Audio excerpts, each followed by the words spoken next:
பொய் சொன்னா சாமி கண்ணை குத்திடும் அப்படிங்கிறதே ஒரு சின்ன பொய் தானே. ஒரு உண்மையை வரவழைக்கணும்னா இப்படி ஒரு சின்ன பொய் சொல்ல வேண்டியது இருக்கு குழந்தைகிட்ட அப்படின்னு சொல்லி ஒரு பட்டிமன்றத்தில் பேசியிருந்தாங்க. அதை பெரும்பாலும் அதை தொடர்ந்து பேசினவங்க அதற்கான விளக்கத்தை சொல்லலை. எனக்கு அது ஒரு ஆர்வமாக இருந்தது. இப்படி இது உண்மையா? மற்றவர்கள் என்னென்னா நிறைய பெற்றோர்கள்ட்ட கேட்டால் உங்கள் குழந்தைகள் இதை கேட்டாங்கன்னா இதுக்கு என்ன பதில் சொல்லுவீங்க? ஏன்னா அப்படி சாமி கண்ணை கொடுத்துடும் அப்படின்னா பலருக்கு கண்ணே இல்லாமல் இருக்கணும், கண் பாதிப்பு இருந்திருக்கணும்ல. ஏன்னா அந்த சின்ன சின்ன பொய்கள் சொல்லத்தானே செய்கிறாங்க.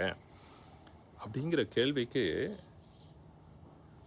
99% சொன்னது ஆமாங்க, அது ஒரு சின்ன பொய் தானே, அதை இன்னைக்கு எப்படி நம்ம ஏற்றுக்க முடியும்? பொய் சொன்னால் சாமி கண்ணை குத்திடும் என்பதே ஒரு பொய் அப்படின்னு பெரும்பாலான மக்களுடைய புரிதல். இதை தான் நம்ம இன்னைக்கு பார்க்க போகிறோம். வள்ளுவர் என்ன சொல்கிறாரு? இல்லை, வாழ்வை புரிந்தவர்கள், உணர்ந்தவர்கள், பண்பட்டவர்கள் என்ன சொல்கிறாங்க? இங்கே முதல்ல சாமி அப்படிங்கிறதுனா என்ன? யார் சாமி? நம்ம ஆசாமின்னு தெரியும். அப்போ சாமிங்கிறது ஒரு இறைத்தன்மை அப்படிங்கிறத, கடவுள் வாழ்த்து அப்படிங்கிறதுல திருக்குறளில் கடவுள் வாழ்த்துன்னு சொல்கிறத விட அதை வாழ்த்தி அவர் சொல்லலை. அவர் இறைவன் எப்படி இருக்கிறாரு, என்ன மாதிரியான தன்மை உடையவராக இருக்கிறாருன்னு அதில் குறிப்பிடுறாரு. அதனால் ஒரு சில நூல்களில் திருக்குறளோட புத்தகத்தில் இறைவனின் தன்மை அப்படின்னு குறிப்பிடுறது ரொம்ப சிறப்பாக இருக்குது. இப்போ யார் சாமி? திருமந்திரத்தில் உள்ளம் பெருங்கோயில் ஊனுடம்பு ஆலயம் வல்லர் பிரானாருக்கு வாய் கோபுர வாசல் தெல்லத் தெளிந்தாருக்கு சீவன் சிவலிங்கம் கள்ளப்புலனைந்தும் காணாமணி விளக்கே அப்படிங்கிறாரு. அப்போ இந்த உள்ளத்தில் ஒரு சாமி இருக்கிறதா, கடவுள் இருக்கிறதா சொல்கிற ஒரு பாட்டு. இன்னொரு இதில் உடம்பை முன்னம் எழுக்கென்றிருந்தேன் உடம்பினல் உள்ளே உருபொருள் கண்டேன் உடம்பினல் உள்ளே உத்தமன் கோயில் கொண்டான் என்று அப்படின்னு. அப்போ இந்த உடம்புக்குள்ள ஒரு உத்தமன் கோயில் இருக்கு அப்படிங்கிறாரு. உள்ளம்தான் ஒரு பெருங்கோயிலுங்கிறதையும் குறிப்பிடுறாரு.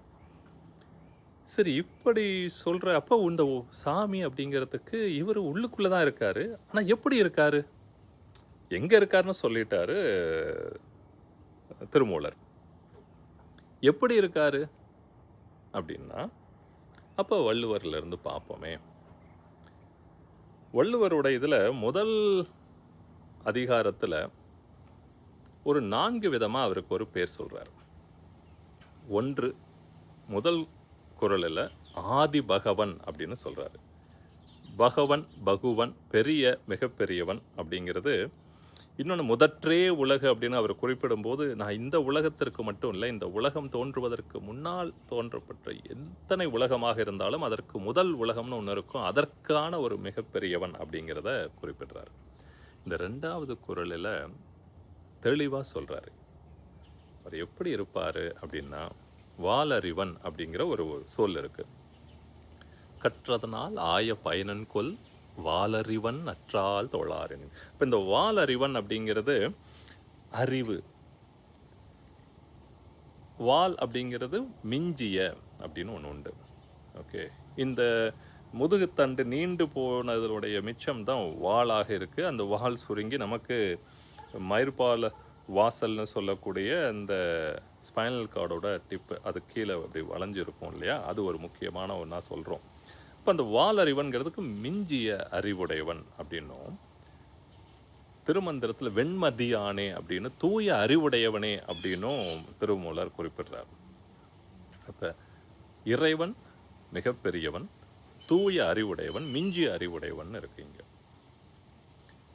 இன்னொரு இடத்துல இருள் சேர் இருவினையும் சேரா இறைவன் அப்படின்னு குறிப்பிடுறாரு. அப்போ இறைவன் அப்படிங்கிறது நம்ம சாமி அப்படிங்கிறதும் வாலறிவன். அப்போ இந்த 2 வினைகளும் வெறுப்பு இல்லாமல் முன் வினைப்பதிவும் முற்பிறவி வினைப்பதிவும் இல்லாத ஒரு தன்மை உடையவர் அப்படின்னு.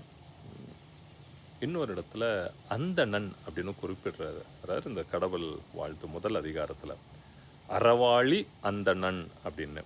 அப்போ அந்தணன் அப்படிங்கிறது தூய செயல் செய்யக்கூடியவன், மற்றவங்களுக்கு துன்பம் தராத செயல் செய்யக்கூடியவங்க.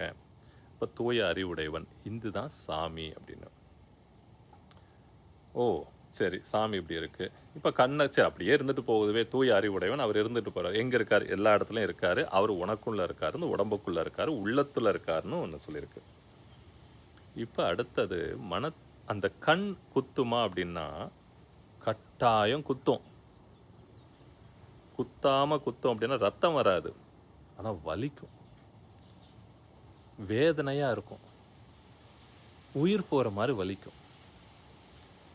தூக்கம் வராது. துக்கம் தான் வரும்.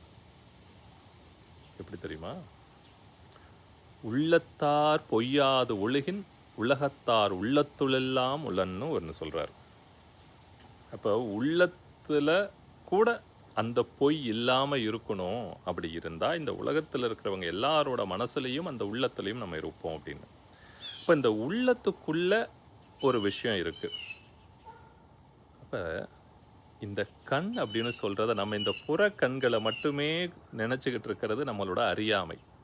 அது அப்படிதான் ஆரம்பத்துல இருக்கும். ஆசாமிகள் அப்படிதான் இருப்பாங்க. அஞ்ஞானமா அறியாமையில இருக்கும்போது அப்படிதான் இருப்பாங்க. ஆனா அவர் தெளிவா ஒரு இடத்துல சொல்றாரு.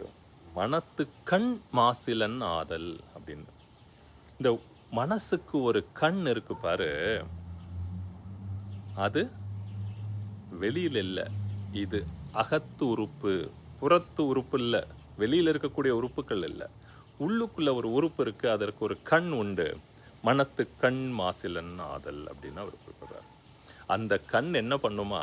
நீ பொய் சொன்னேன்னா, தன்னஞ்சறிவது பொய்யற்க பொய்த்தபின் தன்னெஞ்சே தன்னைச் சுடும் அப்படின்னு.